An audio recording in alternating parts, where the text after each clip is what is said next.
The Shadow of Fu Manchu. Based on the stories by Sax Roma.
In the lobby of Shepherd's Hotel in Cairo, Shan Greville recognizes Follow Swede, daughter of Dr. Fu Manchu. He follows her into the native city where he is trapped by agents of Dr. Fu and taken to the Manchu's house. Under the influence of a mysterious drug prepared by the doctor, Greville sees in Fu Manchu a beneficent, all-powerful Superman to be respected and obeyed. Through a note written by himself while under the hypnotic influence of the Manchu, he lures Rima Barton into his car and drives off with her toward the headquarters of Dr. Fu Manchu. Shan, please stop the car. You don't know what you're doing. Be quiet, Rima. We're going to Dr. Fu Manchu's house. What's come over you, Shan? You can't be in your right mind. We've all been terribly wrong, Rima. Dr. Fu Manchu is the greatest man the world has ever known. I can't understand why we've all been so set against him. Why we've been afraid of him. Good heavens, Shan, he's a murderer, a fiend. You're wrong, Rima. When you know the doctor as I've come to know him, you'll see him in an altogether different light. Dr. Fu Manchu was a great man.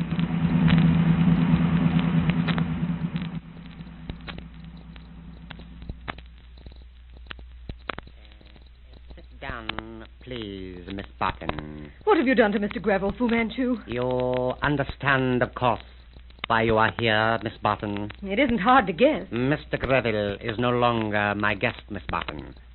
My daughter will by this time have taken him back to your hotel. I have no further use for him. But, you. How can I be of use to you? You, Miss Barton, are the medium through which I shall gain possession of the Mokana relics.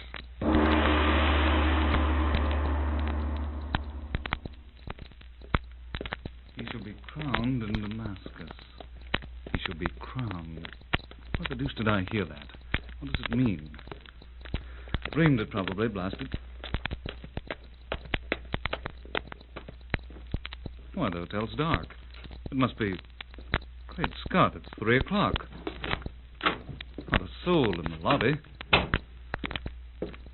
Oh, good heavens, Mr. Greville. Where have you been? They've been looking for you. The police here. Greville, where the deuce have you been?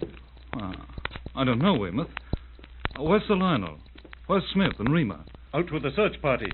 It's a good job I came back a few minutes ago for news. Search party? Where are they searching? All through the Babelzuela section, acting on information given by the taximan who drove you there. I suppose he came back. Yes. You look pretty well done in, Greville.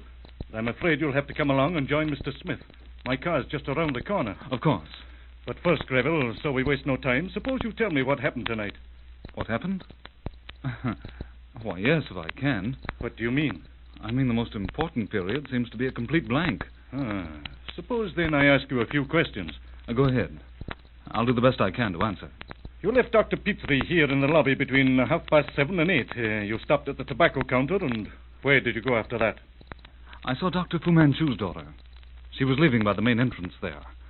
I followed her, hoping to trail her to her father's headquarters. She got into a car and... Your driver told us you ran into that lane as the yellow car drew up and immediately drove off. He followed you a moment later, but you was gone without a trace. What happened in that lane? Well, I walked into a trap. They used some sort of anesthetic. Now, how, I don't know. I must have gone under almost instantly. What sort of anesthetic? Beyond saying it smelled like the drug used in the murder of Dr. Van Berg in Isfahan, I don't know a thing. I can tell you absolutely nothing. By gad, our last hope gone. Oh, wait. There is one other thing. At some time during the night, I don't know when or where, I heard the words, "He will be crowned in Damascus." Who spoke those words? Remember? I don't know they were spoken. I remembered them as I came up the terrace steps a moment ago. They just flashed through my mind. Well, I'm ready to go. I suppose Rima's in her room. It's for Miss Rima that we're searching, Greville. What? Rima? Why, she was with Winslow, the airways pilot, and Dr. Petrie. I left her with them. That was a long time ago, Greville. A bit later, there was a hue and cry because you had disappeared. Smith called me, then the taximan turned up. But when did Rima disappear? No one knows exactly. The place was in an uproar over your disappearance. Oh, great Scott. And all on account of those confounded relics. There was no clue. One of the terrace waiters is certain he saw it come out and go down the steps to the street, followed by an Arab. Is that all?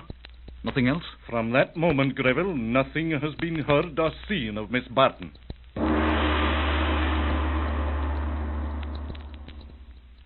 Look at me, Greville. Now listen. He will be crowned in Damascus. Oh, I see you've got it. What are you thinking about? Quickly. I'm thinking those words were spoken by a filthy old beggar with one leg and a crutch. Well, keep your mind on that beggar. Don't lose him. You're sure it was a crutch, not a stick? Yes, a crutch. I'm positive. Well, did it crunch? Was the man walking on gravel or sand? On stone, I'd say. It was a clear tap. Did he speak English? Yes. Did he say Damas or Damascus? Damascus. Well, go on. It's gone, Smith. I'm sorry. Ah. Well, recalling those words certainly relieves my mind of an anxiety regarding Rima. How so? It confirms my first opinion that her disappearance was cleverly arranged by the Fu Manchu group. Good heavens. If she's in his hands... Oh, she won't be harmed. I'm certain of that. She's been taken for a very definite purpose. There was a moment when I thought she'd vanished for, well, personal reasons. You understand? You mean follow Sui? Yes. A jealous woman will hesitate at nothing. Well, buck up, old man. Take my word for it, we'll have news of her before noon. But why the deuce did they take Rima? To bring Sir Lionel to time. Oh, yes, of course. It'll be a case of ransom. Naturally.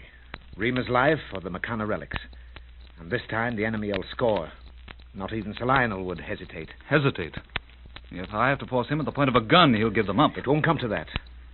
Barton is selfishness personified when it comes to his professional enthusiasm, but he has a big heart and he does love Rima. I say, what's the matter? I don't know.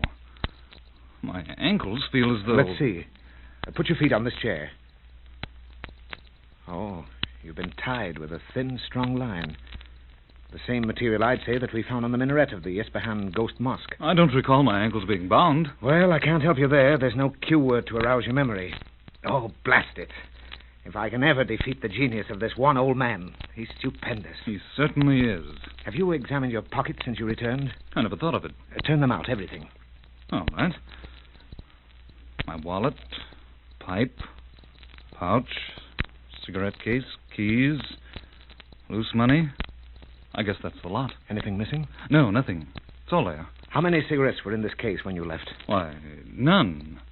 I remember dropping the last on the terrace just as I saw Follow Sui getting into her car. Mm-hmm. Your pipe filled but hasn't been lighted. No, Mean anything? I guess I just didn't light it. Examine your wallet. You know what was in it? Oh, yes. By Jove, look here. This envelope. It wasn't there. That's not mine. Shan Greville, personal. You know the handwriting? Seems to me I should. Looks familiar. Oh, you've seen it before? Yes, I've seen it somewhere. Horizontal green ink. It's addressed to you, marked personal. Why not open it? Oh, yes. Thick gray notepaper. Oh, a green silk bag with a small capsule. Well, read it. I don't want you to suffer for what I've been compelled to do. You love Rima. If she does not come back, trust me. I'm not jealous. I send you a tablet which must be dissolved in a glass of white wine, and which you must drink at once. I trust you also to burn this letter. To help you, I say, he will be crowned in Damascus. Do those words now take you back any further? No, it doesn't mean a thing to me. But the writing, whose is it?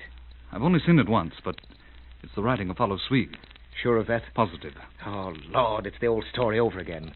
But this time we're dealing with a different type of woman.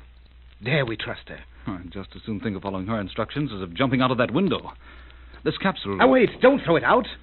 You jump to conclusions too quickly. Old boy, can you think of any reason why they'd want you out of the way? No. But we've had experience in the past of the dangerous actions of persons under the influence of Fu Manchu's drugs. Nevertheless, we'll keep this little capsule. It may come in handy later. Now, look here. You're fagged out. Petrie's due back shortly. I'm going to have him put you to sleep. Right. But not for more than an hour. I can't think of sleeping while I might be of help to Rima. Meantime, I want to photograph this letter. Then you'll want to destroy it, of course. Anything you say, Smith. Oh, excuse me. Hello. Oh, yes, Weymouth.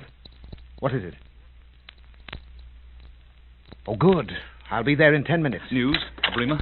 Weymouth's men have picked up one of those Slave Coast wharfs Fu Manchu uses. They want me to question him. I'll go along. You'll stay here and wait for Petrie. If I learn anything, I'll get in touch with you.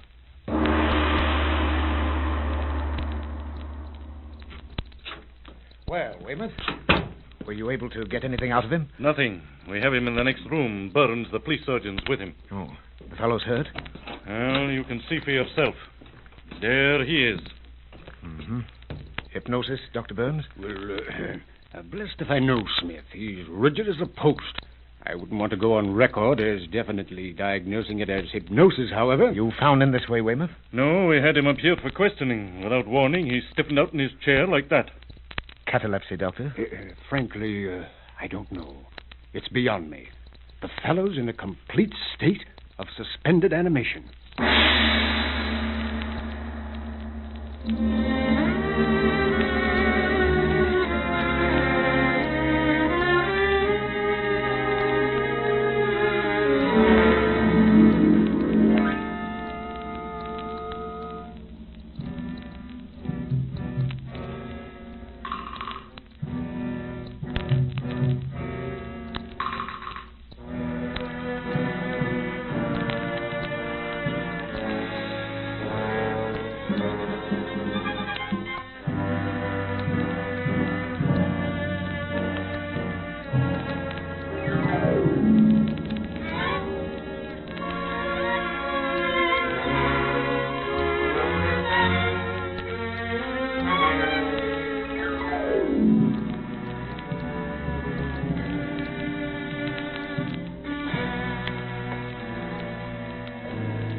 The Shadow of Fu Manchu.